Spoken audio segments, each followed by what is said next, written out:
From a farm boy in a small town to a gold mining legend, this is how Tony Beets conquered the Klondike. Let's dive in. Tony Beets is probably the most well-known farmer to come from the small village of Wijegana's Netherlands. His journey from a simple farming life to becoming a gold mining legend in Canada is remarkable. At just 23 years old, Tony decided it was time for a change. The weather in the Netherlands was miserable, and he saw no future in staying, so he made the bold decision to leave for Canada.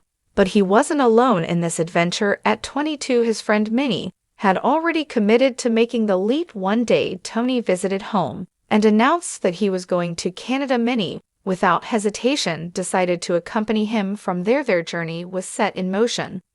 Legend has it that when Tony and Minnie arrived in British Columbia, they had only $300 between them and didn't speak a word of English. They had no idea what was ahead, but they were determined to make it work. Tony's first job was in Salmon Arm, British Columbia, and it was exactly what he had done his entire life. Working with cows for just $4 an hour, he put in the hard work, proving that he wasn't afraid to start from the bottom. He learned English on construction sites, picking up words as he worked. The weather is sure miserable here, isn't it? Oh, it's horrible, but I didn't see my life as a farmer, so I decided wisest thing to do was just call it quit, get the hell out, and go do something else.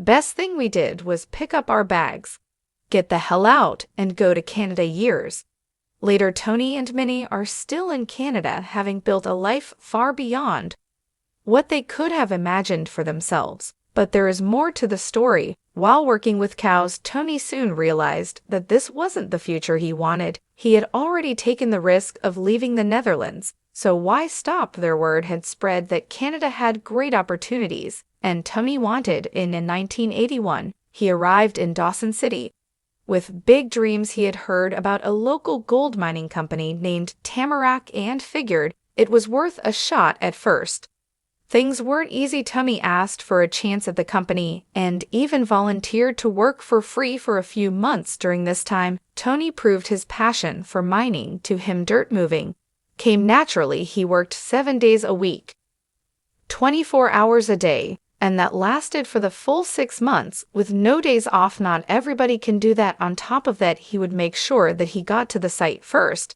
and was the last person to leave. Dirt movement came natural. Equipment came natural. 7 days a week, 14 hours a day, and that lasted for the full 6 months. No days off, no problem. Not everybody can do that. This attitude would surely pay off in the long run.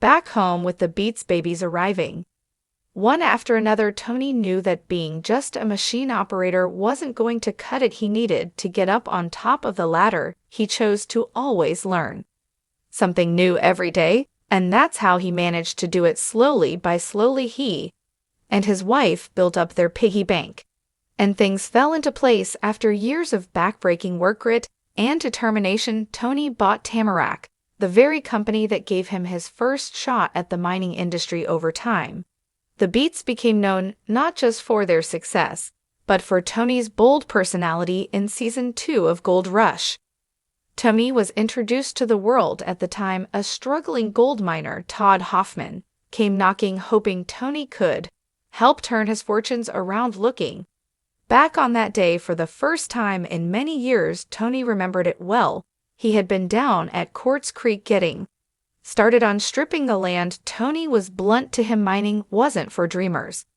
It was about strategy and hard work. Even Todd admitted to loving what Tony had told him regarding the mining business. Tony had told him to never mind the authorities, the neighbors, or anyone else. If the land was his, he could do whatever he wanted to do. To Tony, one thing was certain: he knew right away who had what it took to make it in the mining world. Whoever didn't waste time on wishful thinking, drilled, worked, and made sure that every single decision counted, could endure anything in the mining business. And that was just the beginning of his journey on Gold Rush. Regarding Tony's first meetup with Todd Hoffman, he had mixed feelings. At first, Tony thought he was nice and appreciated his zeal for joining the mining business.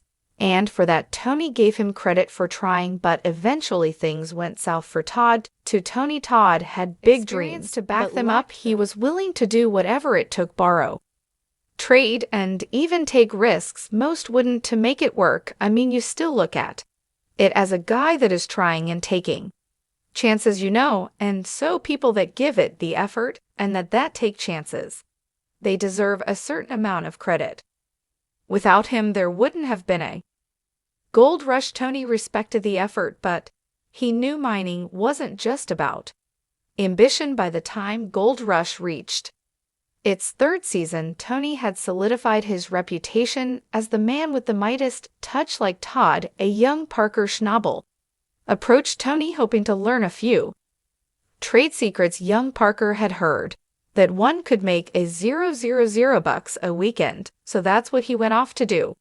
Reflecting on his memories with Tony, Parker recalled seeing so much gold in a pan. From Tony's perspective, he had met with a teenager who would become such a big part of his mining story. This is because Tony described Parker as a smart kid who knew what he wanted and went after it, and there is more. Being a down-to-earth person, Tony was not the kind of guy to sugarcoat anything. He believed that one was not going to get anywhere in the business unless they were willing to dig in and work hard. Parker took that advice to heart, proving he wasn't just another kid playing in the dirt. He was serious about gold mining. Digging into the early years of their relationship, Monica Beets revealed a surprising secret. She and Parker had a bit of a date once. Yes, during one of the seasons of Gold Rush, the miners were really trying to get Parker and Monica to meet, so they flew her up to Hannes for the weekend. Monica recalled them going out to have fun and grabbing some food. However, Tony, always protective, had his own thoughts on the matter. He had to make sure that Parker wasn't just chasing after his daughter, but being a young and ambitious man. Parker was all about the work. At the time, Monica had a boyfriend and Parker was laser-focused on gold mining and getting advice from Tony. To Tony, from an early age, Parker stood out. He wasn't like others who just sat around talking about their dreams. He actually went out and made things happen,